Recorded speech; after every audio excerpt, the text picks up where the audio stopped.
India Legal presents Courts Roundup.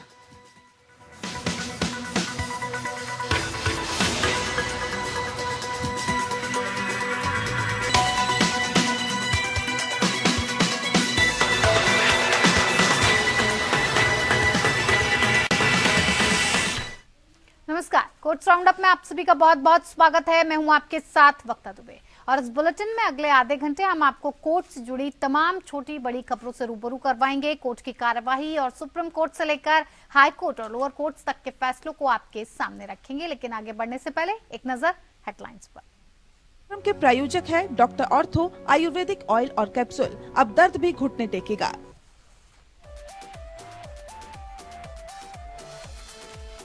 Gyanvapi मंदिर विवाद मामले में इलाहाबाद हाईकोर्ट से मुस्लिम पक्ष को झटका। ज्ञानवापी में जारी रहेगी पूजा। फैसले के बाद सुप्रीम कोर्ट जाएगा मुस्लिम पक्ष। कोर्ट ने कहा कि मस्जिद के तहखाने में हिंदू प्रार्थनाओं को रोकने का राज्य का आदेश अवैध था।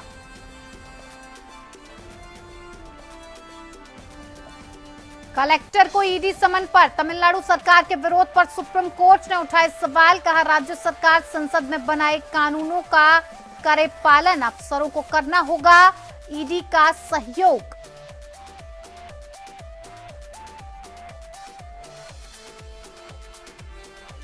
मानहानि मामले में अरविंद केजरीवाल ने सुप्रीम कोर्ट में मानी अपनी गलती। यूट्यूबर ध्रुव राठी का विवादास्पद वीडियो शेयर करने का है मामला। केजरीवाल ने दिल्ली हाईकोर्ट के समन आदेश को दी थी चुनौती।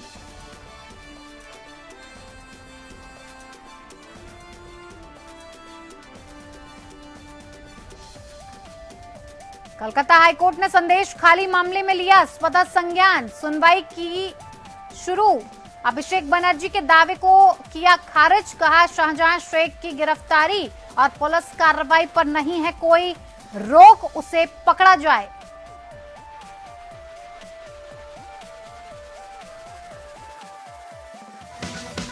India Legal presents Courts Roundup.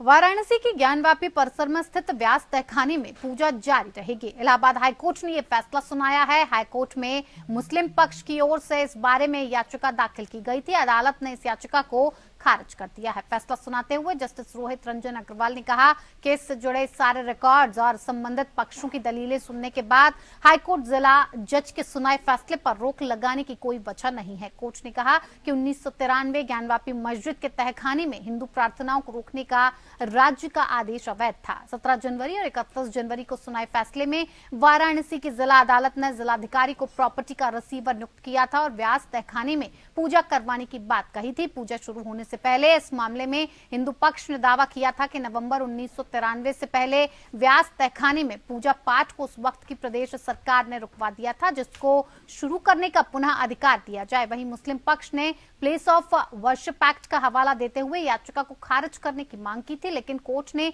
मुस्लिम पक्ष की याचिका को अस्वीकार करते हुए हिंदू पक्ष को ज्ञानवापी के व्यास तहखाने में पूजा पाठ का अधिकार दे दिया था।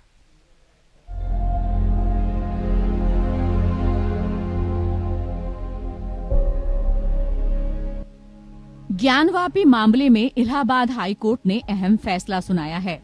हाईकोर्ट ने मुस्लिम पक्ष की याचिका खारिज करते हुए व्यास तहखाने में हिंदू पक्ष की पूजा को जारी रखने का आदेश दिया है। इलाहाबाद उच्च न्यायालय ने मुस्लिम पक्षकारों द्वारा दायर याचिका को खारिज कर दिया, जिसमें वाराणसी की एक अदालत के आदेश को चुनौती दी गई थी, जिसमें हिंदू पक्षकारों को ज्ञानवापी मस्जिद के दक्षिणी तहखाने में प्रार्थना और पूजा करने की अनुमति दी गई थी।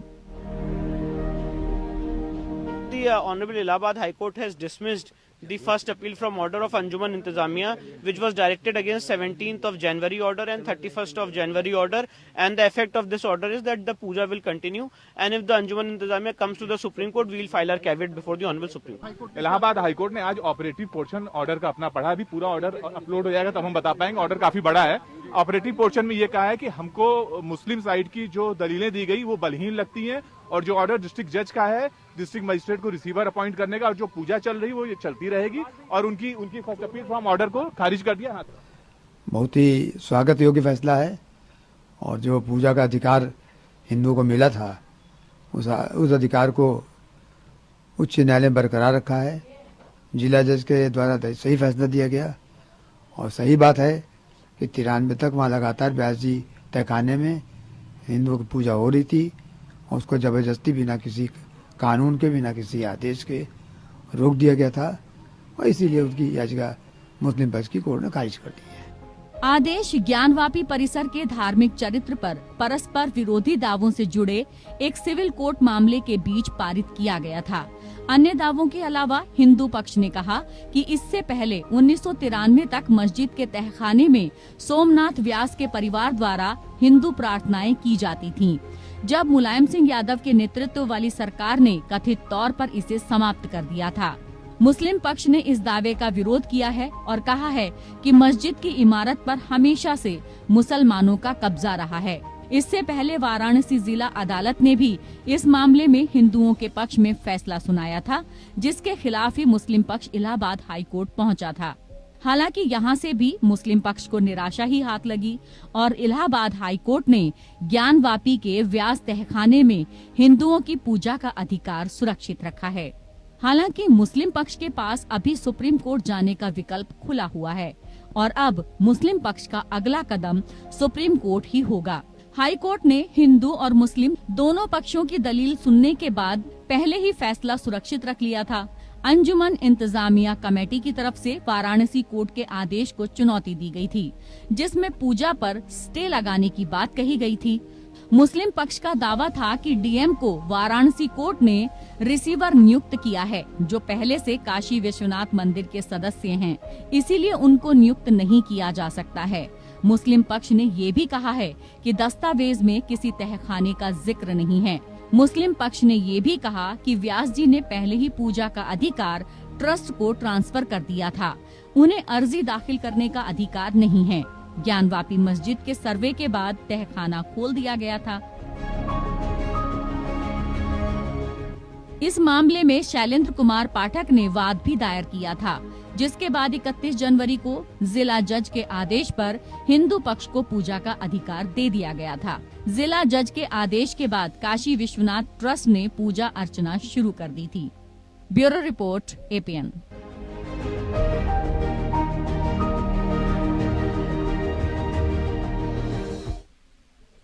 कलकत्ता हाईकोर्ट ने कहा है कि संदेश खाली मामले में शाहजहां शेख की गिरफ्तारी पर कोई रोक नहीं है और उसे गिरफ्तार किया जाना चाहिए। संदेश खाली विवाद पर दायर याचिका पर सुनवाई के दौरान हाईकोर्ट ने ये बात कही।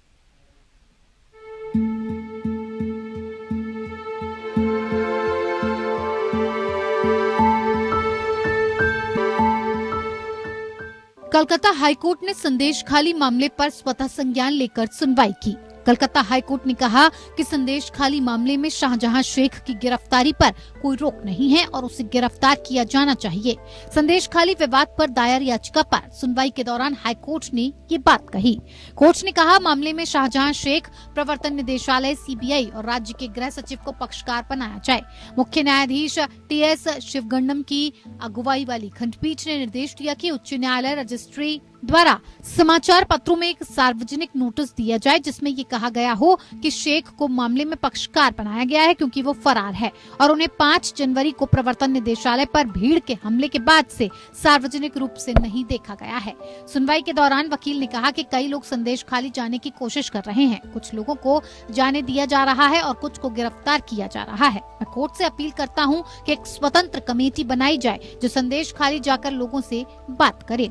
सुनवाई के दौरान मामले के एमिकस क्यूरी ने कहा कि कई मीडिया रिपोर्ट्स में बताया जा रहा है कि शाहजहां शेख को इसलिए गिरफ्तार नहीं किया जा रहा है क्योंकि कोर्ट ने उसकी गिरफ्तारी पर रोक लगाई हुई है। ये बात साफ होनी चाहिए। इस मामले पर सुनवाई कर रहे हाईकोर्ट के चीफ जस्टिस ने कहा कि हमने सिर्फ एसआईटी के गठन पर रोक लगाई हुई है, लेकिन शाहजहां शेख को पकड़ने पर कोई रोक नहीं है। अब हाईकोर्ट में इस मामले पर 4 मार्च को फिर से सुनवाई होगी। हाईकोर्ट की टिप्पणी ऐसे वक्त में सामने आई है जब टीएमसी सांसद अभिषेक बनर्जी ने रविवार की रात ही अपने एक बयान में कहा कि बंगाल सरकार कोर्ट के आदेश की वजह से शाहजहां शेख को गिरफ्तार नहीं कर पा रही है। कोर्ट के आदेश से पुलिस के हाथ बंधे हुए हैं। अभिषेक बनर्जी के बयान पर विपक्षी पार्टी भाजपा ने निशाना साधा और उसे कोर्ट की अवमानना करार दिया था। संदेश खाली में लोगों की जमीन कब्जाने और महिलाओं से यौन शोषण के आरोप लगे हैं। स्थानीय लोगों ने शाहजहां शेख और अन्य टीएमसी नेताओं पर ये गंभीर आरोप लगाए। शाहजहां शेख बीती 5 जनवरी से फरार है।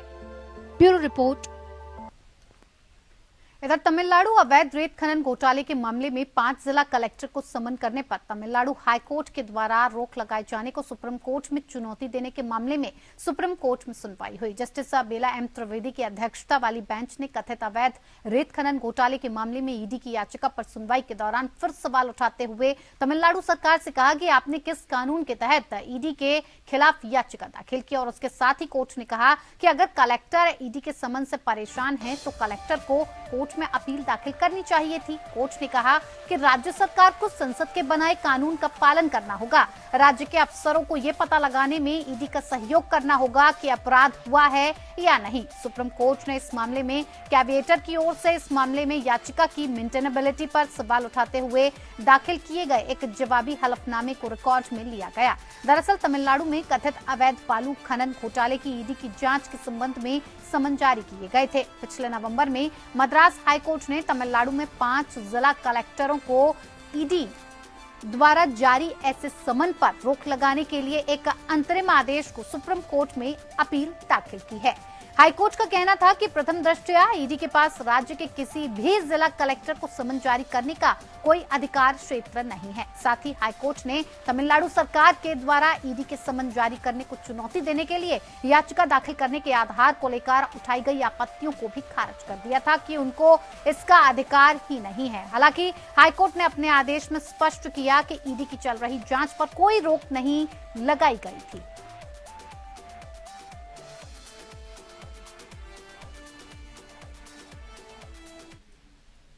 इधर दिल्ली के मुख्यमंत्री अरविंद केजरीवाल को सुप्रीम कोर्ट से बड़ी राहत मिली है। उन्होंने यूट्यूबर ध्रुव राठी के वीडियो को ट्वीट करने के मामले में अपनी गलती स्वीकार कर ली है और उसके बाद सुप्रीम कोर्ट ने निचली अदालत में सुनवाई स्थगित करने का आदेश दिया है। और इससे पहले वो स्थगन के लिए दिल्ली हाईकोर्ट पहुंचे थे, लेकिन उन्हें राहत नहीं मिली थी। बीजेपी आईटी सेल ने उनके खिलाफ मानहानि के मामले दर्ज कराए थे। दरअसल केजरीवाल ने यूट्यूबर ध्रुव राठी के वीडियो वाले एक ट्वीट को रीट्वीट कर दिया था और जिसके बाद उनके खिलाफ 2018 में मानहानि का केस दर्ज हुआ था। इस मामले में दिल्ली हाईकोर्ट ने अरविंद केजरीवाल को क्रिमिनल डेफेमेशन केस में आरोपी के तौर पर जारी किए गए समन को वैध करार दिया था। हाईकोर्ट के इस फैसले के खिलाफ केजरीवाल ने सुप्रीम कोर्ट में चुनौती दी थी। जस्टिस संजीव खन्ना और दीपंकर दत्ता की पीठ ने याचिकाकर्ता से सवाल किया कि क्या वो मुख्यमंत्री की माफी को ध्यान में रखते हुए मामले को रफा दफा करना चाहते हैं। पीठ ने ट्रायल कोर्ट से ये भी कहा कि 11 मार्च तक अरविंद केजरीवाल के खिलाफ मानहानि के मामले में सुनवाई न करें। केजरीवाल की ओर से पेश हुए वरिष्ठ अधिवक्ता अभिषेक मनु सिंघवी ने ये कहा कि केजरीवाल ने वीडियो को रिपोस्ट करके गलती की थी। आपको बता दें कि 5 फरवरी के अपने आदेश में दिल्ली हाईकोर्ट ने कहा था कि कथित अपमानजनक कंटेंट को रिपोस्ट करना पर मानहानि कानून लागू होता है। केजरीवाल ने हाईकोर्ट में कहा था कि ट्रायल कोर्ट इस बात को स्वीकार नहीं कर रही है कि ये ट्वीट शिकायतकर्ता विकास सांकृत्यायन को नुकसान पहुंचाने के लिए नहीं किया गया था। ट्रायल कोर्ट समन जारी करने के पीछे का कारण भी स्पष्ट नहीं कर पाई है। आपको बता दें कि सांकृत्यायन ने दावा किया है कि बीजेपी आईटी सेल पार्ट 2 नाम का वीडियो ध्रुव राठी के सर्कुलेट किया था, जिसमें कई गलत आरोप लगाए गए हैं। केजरीवाल ने ये वीडियो साल 2018 में रिपोस्ट किया था। सुप्रीम कोर्ट ने ईसाइयों के खिलाफ कथित नफरत भरे भाषण के लिए तमिलनाडु राज्य भारतीय जनता अध्यक्ष के अन्नामलाई के खिलाफ आपराधिक कार्रवाई पर रोक लगा दी है। न्यायमूर्ति संजीव खन्ना और न्यायमूर्ति दीपांकर दत्ता की पीठ ने मामले की अगली सुनवाई 29 अप्रैल से शुरू होने वाले सप्ताह के लिए सूचीबद्ध कर दी है। अन्नामलाई की ओर से वरिष्ठ अधिवक्ता सिद्धार्थ लूथरा अधिवक्ता जे साई दीपक के साथ पेश हुए। मद्रास उच्च न्यायालय ने इससे पहले फरवरी में अन्नामलाई के खिलाफ शुरू की गई आपराधिक कार्रवाई को रद्द करने से इनकार कर दिया था और जिसके बाद शीर्ष अदालत के समक्ष अपील की गई थी। अन्नामलाई ने यूट्यूब पर एक साक्षात्कार 2004 में दावा किया था कि ईसाई मिशनरी एनजीओ ने उच्चतम न्यायालय में याचिका दायर कर दिवाली के दौरान पटाखे फोड़ने पर प्रतिबंध लगाने की मांग की थी। उच्च न्यायालय के न्यायमूर्ति एन आनंद वेंकटेश ने अन्नामलाई द्वारा दायर याचिका को खारिज कर दिया और सलीम में एक न्यायिक मजिस्ट्रेट को उच्च न्यायालय की टिप्पणियों से प्रभावित हुए बिना मामले के साथ आगे बढ़ने का निर्देश दिया। न्यायमूर्ति वेंकटेश ने कहा कि अन्नामलाई के खिलाफ मामला सत्ता और प्रभाव के पदों पर बैठे लोगों के लिए एक अनुस्मारक के रूप में काम करना चाहिए ताकि उनके शब्दों और कार्यों की इस देश के नागरिकों पर व्यापक पहुंच और प्रभाव हो सके। उच्च न्यायालय ने कहा कि अन्नामलाई ने जानबूझकर और आसानी से पर्यावरण के मुद्दों पर सुप्रीम कोर्ट के समक्ष दायर की याचिका का इस्तेमाल सांप्रदायिक तनाव को बढ़ावा देने के लिए एक वाहन के रूप में किया था। न्यायमूर्ति वेंकटेश ने तर्क दिया कि सोशल मीडिया के आगमन और पहुंच को देखते हुए ये देखने का समय आ गया है कि नफरत फैलाने वाले भाषण को अलग तरीके से निपटा जाए। अन्नामलाई के खिलाफ शिकायत एक सामाजिक कार्यकर्ता वी पीयूष ने दायर की थी।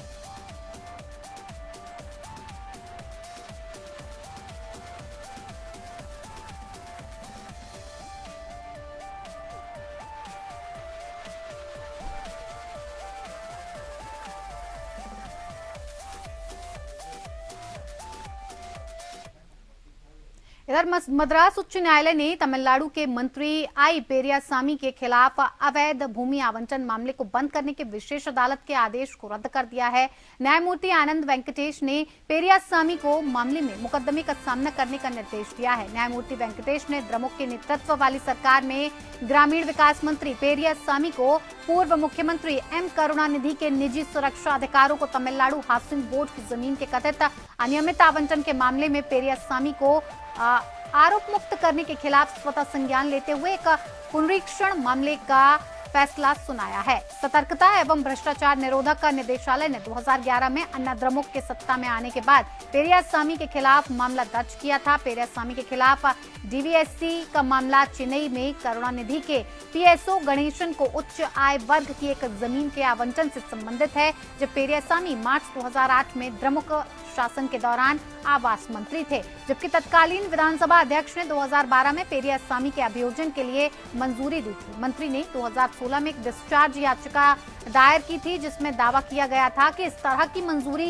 राज्यपाल द्वारा दी जानी चाहिए थी, न कि स्पीकर द्वारा। और इसके बाद जुलाई 2016 में एक विशेष अदालत ने आरोप मुक्त करने की अर्जी खारिज कर दी और इस आदेश की पुष्टि उच्च न्यायालय और सर्वोच्च न्यायालय ने क्रमशः नवंबर और दिसंबर 2022 में की थी। हालांकि पेरियासामी ने 21 फरवरी 2023 को विशेष अदालत के समक्ष एक और डिस्चार्ज याचिका दायर की और इस आधार पर मंजूरी अमान्य थी। इस बार विशेष अदालत ने मंत्री के तर्क को स्वीकार कर लिया और 17 मार्च 2023 को पेरियासामी को मामले से बरी करने का आदेश पारित कर दिया। इस आदेश को अब हाईकोर्ट ने भी रद्द कर दिया है।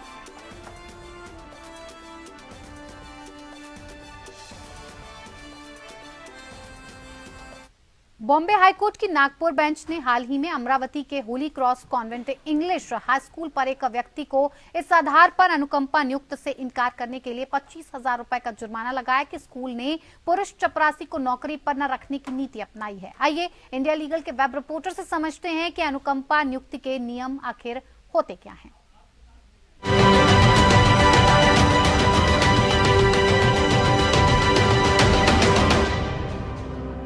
एक इम्पॉर्टेंट केस में बॉम्बे हाई कोर्ट ने केवल लिंग के आधार पर मृत कर्मचारी के बेटे को अनुकंपा नियुक्ति से इनकार करने की भेदभावपूर्ण प्रथा के लिए लड़कियों के स्कूल पर 25,000 रुपए का जुर्माना लगाया है। अदालत का निर्णय महाराष्ट्र निजी स्कूलों के कर्मचारी विनियमन अधिनियम के 1977 में निहित समानता के मूल सिद्धांत को रेखांकित करता है, जो रोजगार मामलों में किसी भी प्रकार के लिंग पूर्वग्रह को स्पष्ट रूप से प्रतिबंधित करता है। मृत कर्मचारी के बेटे ने अपने पति के निधन के बाद चपरासी के पद के लिए आवेदन किया था। इसके बावजूद स्कूल ने पूरी तरह से लड़कियों के संस्थान के रूप में अपनी स्थिति का हवाला देते हुए उसके आवेदन को अन्यायपूर्ण तरीके से खारिज कर दिया। ये फैसला रोजगार के सभी क्षेत्रों, विशेषकर शैक्षिक सेटिंग्स में निष्पक्षता और समावेशिता को बनाए रखने की अनिवार्यता की मार में क्या दिलाता है। भेदभावपूर्ण प्रथाओं के लिए संस्थानों को जवाबदेह ठहराकर अदालत एक ऐसे कार्यस्थल के माहौल को बढ़ावा देने के लिए प्रतिबद्धता की पुष्टि करती है जहां योग्यता लिंग नहीं, रोजगार और उन्नति के अवसरों को निर्धारित करती है।